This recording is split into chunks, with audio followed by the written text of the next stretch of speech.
ऐसा है। तो भाई अगर आप आरपीएफ के एस्पायरेंट हैं, चाहे कांस्टेबल के हो चाहे सब इंस्पेक्टर के हो, आपको तैयारी के लिए सिर्फ 3 सब्जेक्ट पढ़ने हैं, मैथ्स, रीजनिंग और जीएस। इसके लिए एलिजिबिलिटी क्या है, एज क्या है, हाइट क्या है, फिजिकल में क्या है, ये सब पे मैं सेपरेट वीडियो बना चुका हूँ, कांस्टेबल पर भी और एसआई पर भी, वो आप प्लीज देख लीजिएगा, ठीक है।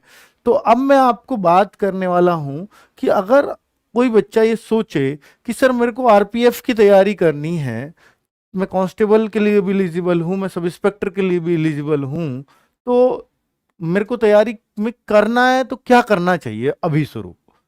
बच्चों मैं पहले भी आपसे कह चुका हूं कि अगर आप कुछ नहीं कर रहे हैं तब तो जो मैं बता रहा हूं वैसा करिए। किसी और कोई और एग्जाम आपके पास नहीं है, सिर्फ और सिर्फ यही टारगेट है, बेटा कभी भी ऐसे एग्जाम को टारगेट मत बनाओ, चाहे वो कितना भी क्लियर हो कि तब आएगी वैकेंसी तब आएगी।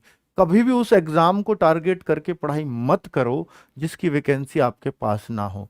इस बात को हमेशा याद रखना, क्योंकि वैकेंसी अपने हाथ में नहीं है, वैकेंसी दूसरे के हाथ की चीज है। तो हम उस चीज को टारगेट क्यों बनाएं जो अभी हमारे सामने है ही नहीं, क्योंकि वैकेंसी वो होती है जो बिल्कुल जिसका फॉर्म आपका फिल हो गया हो। हालांकि एसएससी की जैसे दिल्ली पुलिस की बात करें, वो बिल्कुल कैलेंडर में फिक्स है, वो आरटीआई के जवाब में फिक्स है, वहां भरोसा कर सकते हो। लेकिन अभी आरपीएफ के लिए ना तो किसी आरटीआई के जवाब में कोई डेट आई है, ना अभी रेलवे की तरफ से कोई ऐसा ऑफिशियल बयान आया कि भैया इस तारीख से आएंगे। बस अगर रेलवे के जवाब का वेट करो, उनकी बात सुनो, तो सिर्फ ये कहते हैं कि जल्द आरपीएफ के आपको फॉर्म देखने को मिलेंगे। इस आधार पर सिर्फ ये अंदाजा लगाया जा सकता है कि ऑफिशियली बयान अगर ऐसे आ रहे हैं तो इनका मकसद है कि भैया 2024 में इलेक्शन है और जनवरी या दिसंबर 2023 से आचार संहिता लग जाएगी, तो उससे पहले पहले जो है ये फॉर्म दे देंगे।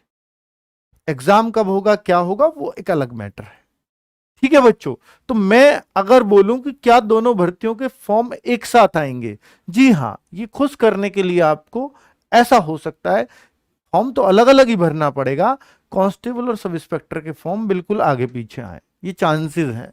यदि आएंगी तो कब तक, ये बड़ा सवाल है। मैं बोल रहा हूं इन्होंने कहीं भी ऑफिशियली डेट अनाउंस नहीं की है, ना ये आरटीआई का कोई रिप्लाई अभी कर रहे हैं डेट के साथ।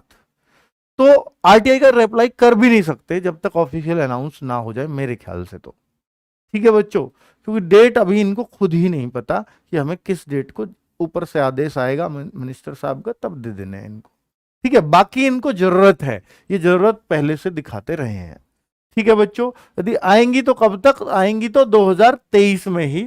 ये कब तक आएंगी इस बात का एग्जैक्ट आइडिया देना थोड़ा सा जल्दबाजी होगी बच्चों। कुछ बच्चे एसएससी जीडी के फाइनल कट ऑफ वाले जो गूगल फॉर्म भरवा लिया आपने, उसके बारे में नहीं बता रहे हैं, तो मैं उसकी वीडियो सैटरडे में लेकर के आऊंगा बच्चों। उस डेटा पे मैं काम कर रहा हूं, ठीक है, क्योंकि उस पे मेरे को भी ऑफिस जाना पड़ता है मंडे टू फ्राइडे, तो उतना टाइम नहीं मिल पा रहा कि मैं आपके लिए वो वीडियो बना सकूं, उसमें थोड़ा सा टाइम मेरे को चाहिए, तो शनिवार तक प्लीज वेट कर लीजिए। हालांकि मैंने 48 आवर्स बोला था, बट नहीं हो पा रहा है मुझसे, ठीक है। मैं चाहता हूं कि एक सही सा डेटा आपके सामने लेकर के आऊं। आगे देखिए बच्चों, आरपीएफ की तैयारी के लिए हमें फिलहाल क्या करना चाहिए, ये बड़ा सवाल है। कि देखिए मैं आपसे बोल रहा हूं, आप चाहे एसएससी की तैयारी कर रहे हैं, सीजीएल, सीएचएसएल, फिर तो आप कुछ मत करिए, उसी तैयारी में लगे रहिए।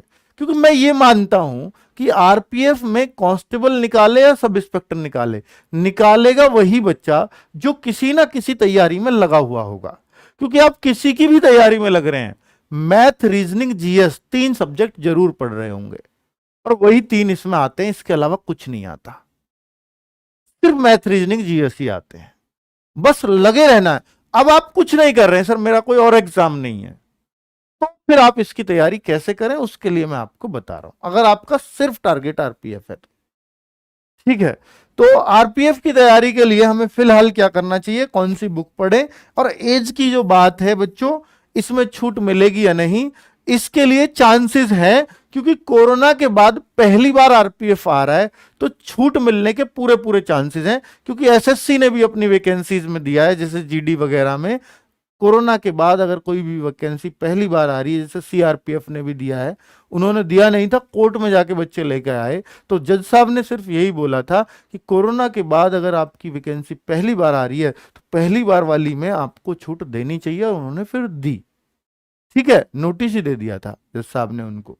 तो ये एक जायज कारण है कि भैया 18 से 25 और 20 से 25 सब इंस्पेक्टर की एज होती है, 18 से 25 कांस्टेबल की एज होती है जनरल के लिए, जो बहुत ही कम है। 25 एज बहुत कम है, अपर एज। तो इसमें 2 से 3 साल की छूट का प्रावधान बनना चाहिए, जो अब तक बना है सभी भर्तियों में। ठीक है, तो इसके लिए बस मैं ये सुझाव दे सकता हूं कि ऐसा हुआ है। अभी मैं ये नहीं कह पाऊंगा कि देंगे या नहीं देंगे। ठीक है, कास्ट सर्टिफिकेट बनाकर तैयार रखो, ये जरूर कर लेना। अगर आपका ओबीसी, एससी, एसटी ये कास्ट सर्टिफिकेट है,